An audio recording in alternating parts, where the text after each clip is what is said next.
सातत्याने राज्य सरकारचे मंत्री हे जीएसटीच्या संदर्भात महाराष्ट्रावर अन्याय होतो असं सांगत होते, परंतु जीएसटीचं जे कंपेन्सेशन आहे या संदर्भात कालच माननीय अर्थमंत्री केंद्र सरकारच्या निर्मलाजी यांनी वस्तुस्थिती जाहीर केली आहे आणि देशामध्ये सर्वात जास्त जीएसटीचं कंपेन्सेशन 19,200 कोटी रुपये 19,200 कोटी रुपये हे महाराष्ट्राला प्राप्त झालेलं आहे।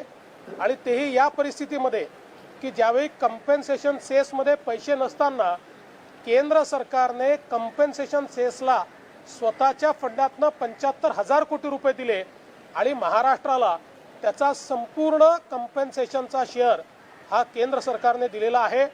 मी केंद्र सरकारचे मनापासून आभार मानतो आणि महाराष्ट्रातल्या तमाम मंत्र्यांना देखील विनंती करतो की आतापर्यंत जे आरोप लावले त्यांनी देखील केंद्र सरकारचे आभार मानायला पाहिजेत की केंद्राच्या नियमानुसार फंडात पैसा नसताना स्वतःच्या कन्सॉलिडेटेड फंडातला पैसा देऊन त्यांनी राज्य सरकारला मदत केली आहे।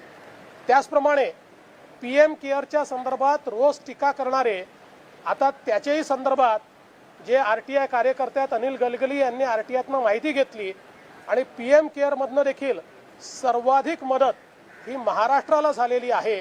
आणि म्हणून मला असं वाटतं काही झालं की उठायचं आणि केंद्र सरकारच्या विरोधात बोलायचं, आता या सरकारच्या मंत्र्यांनी हे बंद केलं पाहिजे असं आमचं अतिशय स्पष्ट मत है।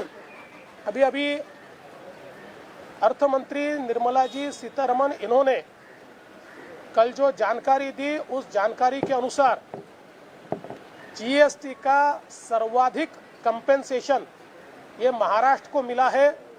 19,200 करोड़ रुपया केंद्र सरकार ने जीएसटी कंपेंसेशन के तहत महाराष्ट्र को दिया है। और ऐसा करते समय जीएसटी सेस में जितना पैसा होता है उतना ही देने की ज़रूरत होती है, लेकिन सेस में पैसा नहीं था तो केंद्र सरकार ने अपने कंसोलिडेटेड फंड से 75,000 करोड़ रुपया सेस को देकर और राज्यों को और विशेष रूप से महाराष्ट्र को ये पैसा दिया है। इसलिए जो लोग केंद्र सरकार पर लगातार आरोप लगाते रहते हैं, मुझे ऐसा लगता है कि अब उन्होंने केंद्र का आभार भी व्यक्त करना चाहिए।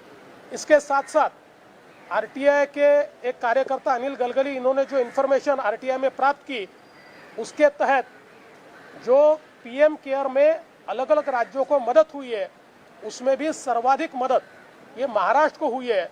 और इसलिए जो पीएम केयर के ऊपर सवालिया निशान उठाते थे, मुझे ऐसा लगता है उनको जवाब प्रधानमंत्री जी के इस पीएम केयर के माध्यम से महाराष्ट्र को मिली मदद के माध्यम से मिला है। मैं प्रधानमंत्री जी का और अर्थमंत्री जी का बहुत बहुत आभार व्यक्त करता हूँ।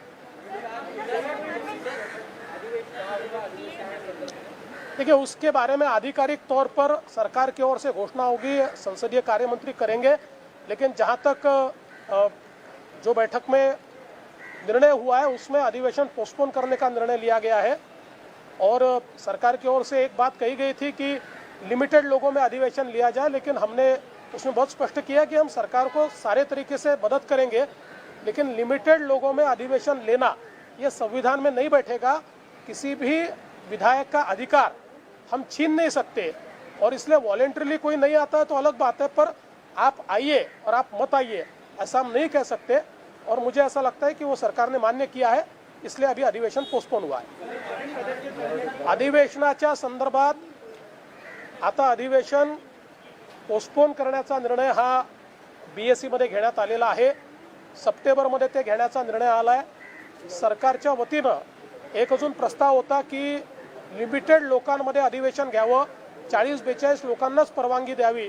त्याच्यावर मी अगदी स्पष्टपणे आम्ही विरोधी पक्षाच्या वतीनं भूमिका घेतली की असं संवैधानिक दृष्ट्या हे करणं योग्य होणार नाही, कारण अधिवेशनात सम्मिलित होण्याचा संवैधानिक अधिकार प्रत्येक आमदाराला आहे आणि तो नाकारता येणार नाही।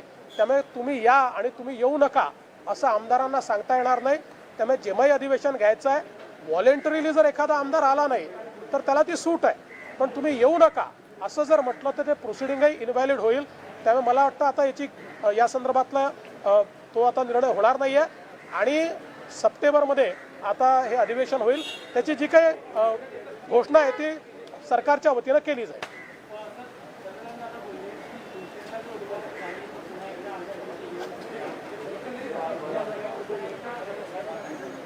बघा, चंद्रकांत दादा जे बोलले ते एका प्रश्नाच्या उत्तरात ते बोललेले आहेत. त्यावेळी त्यांनी स्पष्ट केलेलं आहे की आमचं हे ठरलं आहे की आता आम्ही यापुढे भारतीय जनता पक्ष म्हणून लढणार आहोत आणि भारतीय जनता पक्ष स्वबळावर निवडणुका लढेल. त्याच्यावर जो प्रतिप्रश्न आला त्याच्यावर ते बोललेले आहेत.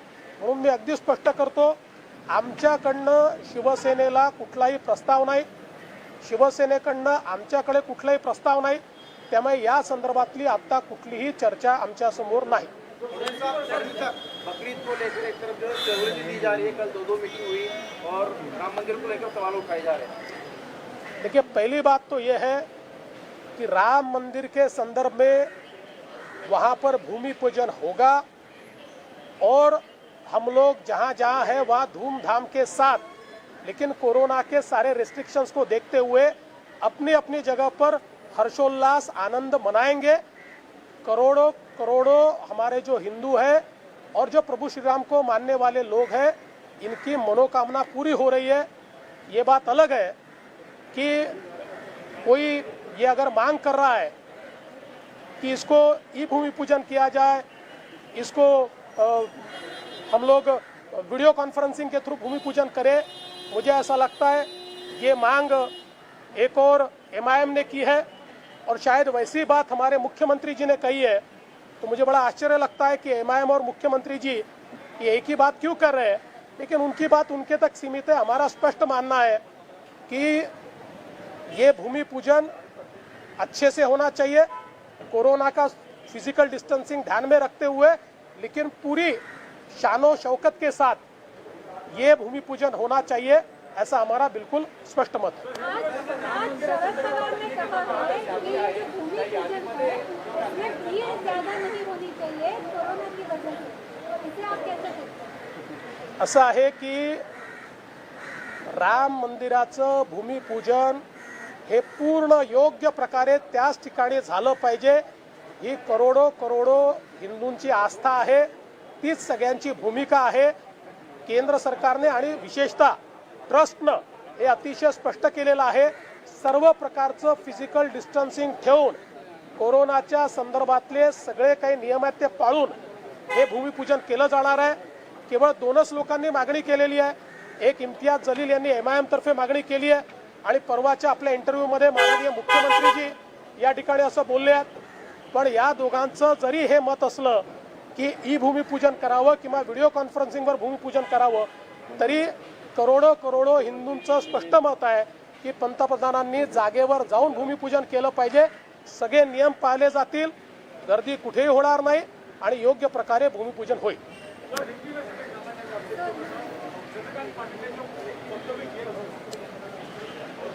देखिए, चंद्रकांत पाटिल जी ने जो वक्तव्य किया वो एक प्रश्न के एक सवाल के जवाब में उन्होंने उस बात को कहा है. पहली बात तो यह है कि हमारे राष्ट्रीय अध्यक्ष जी ने बहुत स्पष्ट रूप से कहा है कि अगला चुनाव भारतीय जनता पार्टी अपने बलबूते पर लड़ेगी और जहां तक शिवसेना के साथ वापस साथ में आने का सवाल जो आप कर रहे हैं, अभी न कोई प्रस्ताव हमने उनको दिया है न उनका कोई प्रस्ताव है और इसलिए इसके ऊपर कोई चर्चा ही नहीं हो सकती.